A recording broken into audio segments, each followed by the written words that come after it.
I come from which India? I come from two Indias.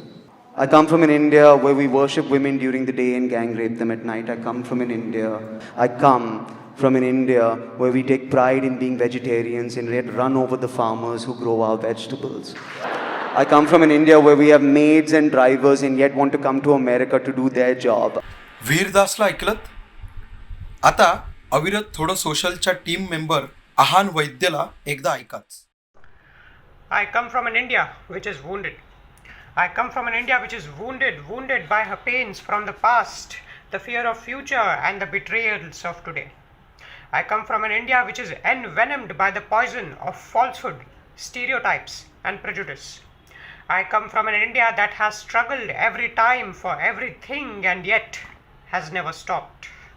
I come from an India that believes in Atitihi Devo Bhava and Vasudhaiva Kutumbakam.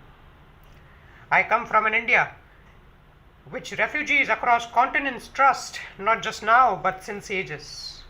And yes, I come from an India that worships women in the day and in the night. I come from an India that celebrates Lakshmi Pujan and Navratri. I come from an India that not only worships but idolizes women, where the very allegory of India is called Bharat Mata, where Lakshmi Bai is a living example of bravery, a Savitri who fights death to save her beloved, and a Savitri Bai who fights all odds to receive and give education. And I come from an India where women like them are the eternal examples of women empowerment solely by their deeds and not by just mentioning it in their social media bio. Fortunately or unfortunately, I come from an India that is very tolerant. Tolerant to those who think Vande Mataram is communal. Tolerant to those who say that Bharat Mata Ki Jai is oppressive.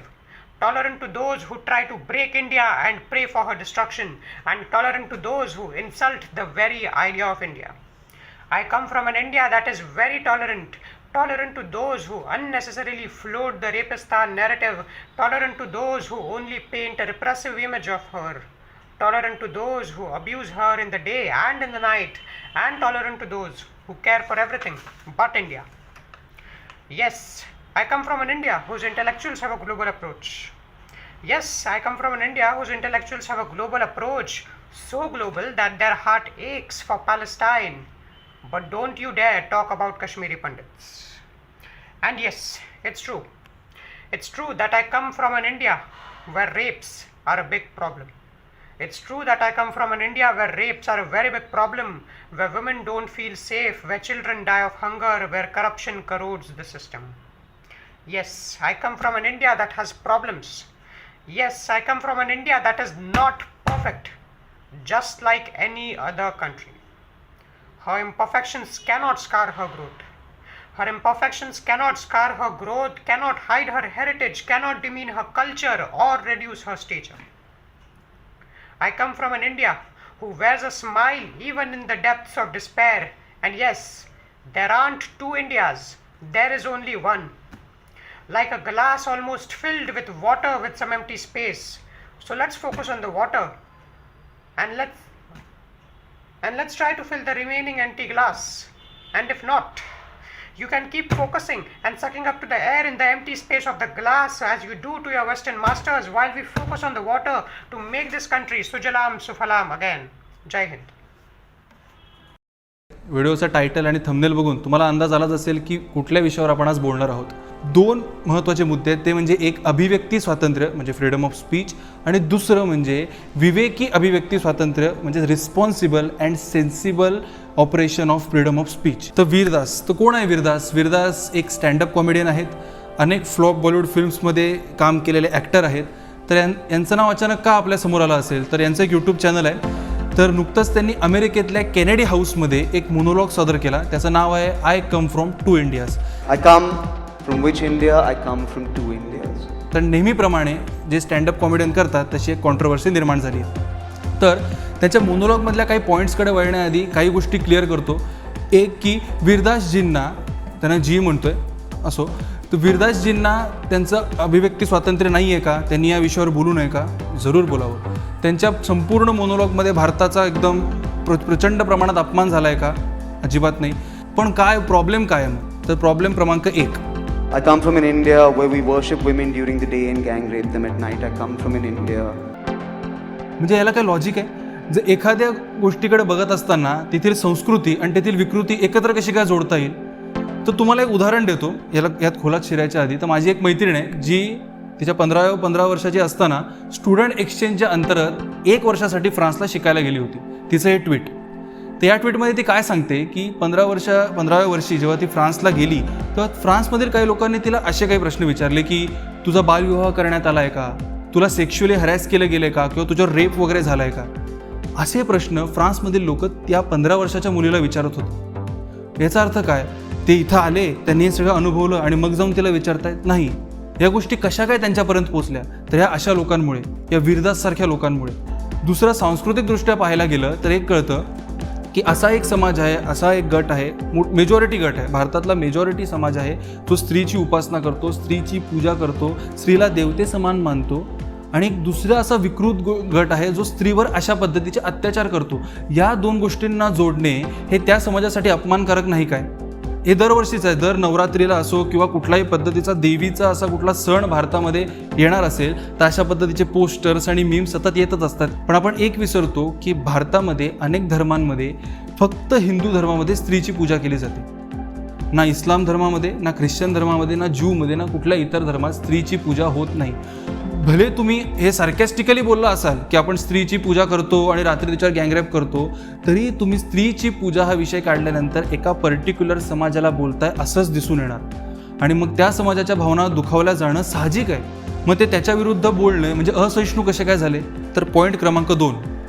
I come from an India where we take pride in being vegetarians and yet run over the farmers who grow our vegetables. तर इथं वीरदासजी काय म्हणतात की आपल्या भारतामध्ये आपण अन्न फार चवीनं खातो, अन्नाचा खूप आदर करतो, पण जो अन्नदाता आहे, जो शेतकरी आहे, त्याच्यावरनं आपण गाडी चालवतो. एकतर हा जो इन्सिडेंट आहे शेतकऱ्यांवरून गाडी चालवण्याचा किंवा शेतकरी आंदोलनामध्ये अशा घटना घडण्याचा, तो लखीमपूरचा इन्सिडेंट आपल्याला माहिती आहे. पण मुळात आपल्या देशामध्ये 44% जी लोक या शेतीवर जगतात, या शेतीवर आधारित त्यांचा सगळं दिनक्रम चालतो, तो भारत त्या शेतकऱ्यांचा अपमान करतो. हा मेसेज तुम्ही जगाला देताय. आणि मुळात शेतकरी आंदोलन हे संपूर्ण भारतभर चाललंय का? आज भारताच्या प्रत्येक राज्यामधला शेतकरी हा आंदोलन करतोय का किंवा नाखुश आहे का?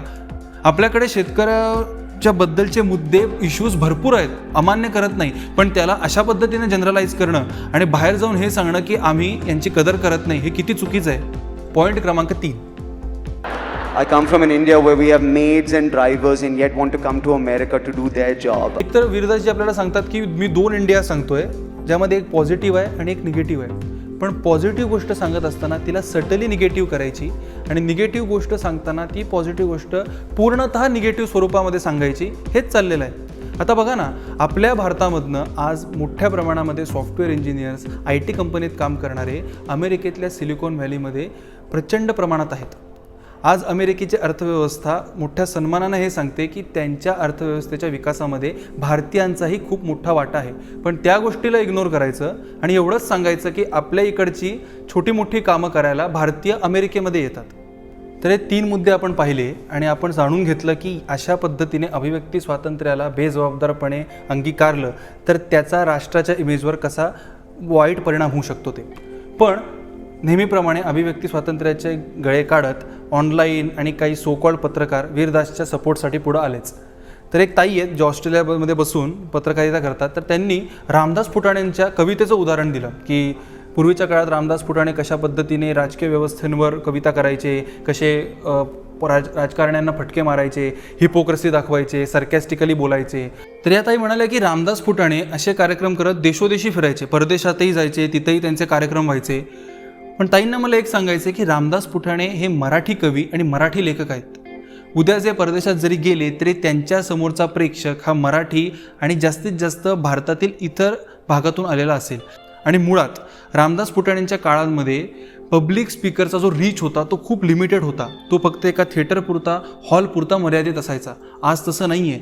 आज तुम्ही जगाच्या कुठल्याही कोपऱ्यामध्ये उभे राहून तुमचं मत मांडलं तर ते जगातील प्रत्येक कोपऱ्यात सोशल मीडियाच्या, इंटरनेटच्या माध्यमातून पोचतंच. त्यामुळे वीरदासजी जेव्हा भारताच्या इमेजबद्दल बोलतात तर ते फक्त अमेरिकेपुरतं सीमित राहत नाही, तर ते इतर देशातील लोकांपर्यंत सुद्धा पोचतं. म्हणून रामदास फुटाणे आणि वीरदास यांची तुलना करणंच मूर्खपणाचं आहे. तर या सर्व घटनांकडे बारकाईने पाहत असता आपण पाहू शकता की ही काय पहिली घटना नाही. गेल्या काही वर्षापासून असे काही स्टँडअप कॉमेडियन्स, पब्लिक स्पीकर्स काहीतरी बोलतात ज्यामुळे लोकांच्या भावना दुखावल्या जातात, मग त्याविरोधात आवाज उठतो, मग कशा पद्धतीने हा समाज असहिष्णू आहे किंवा लोक असहिष्णू आहेत असं म्हणत यांचा आवाज कसा दाबला गेला आहे अशी अनेक कारणं दिली जातात आणि काही पद्धतीत काही प्रमाणामध्ये आवाज दाबला देखील जातो. आपल्याकडे अशा अनेक केसेस आहेत. पण आपल्याला हे समजून घेतलं पाहिजे की हे अचानक घडतंय का, आधी होत नव्हतं का, आत्ताच का होत आहे. तर यामागची प्रोसेस समजून घेण्याआधी किंवा यामागचं कारण समजून घेण्याआधी एकच आपण डोक्यात ठेवू शकतो की अशा गोष्टी घडत असताना त्या सहज किंवा डायरेक्ट घडत नाहीत. त्यामागे एक यंत्रणा, एक हेतू काम करत असतो. तर तो हेतू म्हणजे काय की समाजामध्ये त्यांच्या मताच्या जोरावर दोन विभाग करायचे आणि त्याच्यात भांडणं लावायची. समजा अशा घटना परत घडत राहिल्या, असे प्रसंग उद्भवत राहिले, कॉन्ट्रोवर्सीज होत राहिल्या, तर या गोष्टींना टॅकल कसं करायचं. तर कसं कराल, तर जसं वीरदासचा व्हिडिओ आहे, यूट्यूबवर असेल, इंस्टाग्रामवर असेल, त्या व्हिडिओला जाऊन डिसलाईक करा, त्या व्हिडिओला रिपोर्ट करा. एकदमच एवढी एक्स्ट्रीम स्टेप जर तुम्हाला घेता येत नसेल तर त्याच्या कमेंट बॉक्समध्ये जाऊन तुमची मतं मांडा की ज्यामुळे अशा घटना किंवा असे प्रसंग पुन्हा घडणार नाहीत आणि पब्लिक स्पीकर्सकडून आणि मुळात पब्लिक फिगर्सकडून अशा चुका होणार नाहीत. हा व्हिडिओ तुम्हाला आवडला असेल लाईक करा, शेअर करा आणि सबस्क्राईब करा. आणि हा व्हिडिओ तुम्हाला पटला असेल तर अशा पद्धतीने जे कोणी पब्लिक स्पीकर्स, स्टँडअप कॉमेडियन्स अशी मतं मांडत असतील, तुम्हाला ती पटत नसतील किंवा पटत असतील, काहीही असेल, पण हे जे 3 रिस्ट्रेंटचे मार्ग आम्ही तुम्हाला सांगितले, रिस्पॉन्सिबल फ्रीडम ऑफ स्पीचचे मार्ग तुम्हाला सांगितले, ते नक्की बजावा. आपलं मत नोंदवायला विसरू नका. दुर्लक्ष केल्याने आपण आपल्याच देशाचं नुकसान करतोय.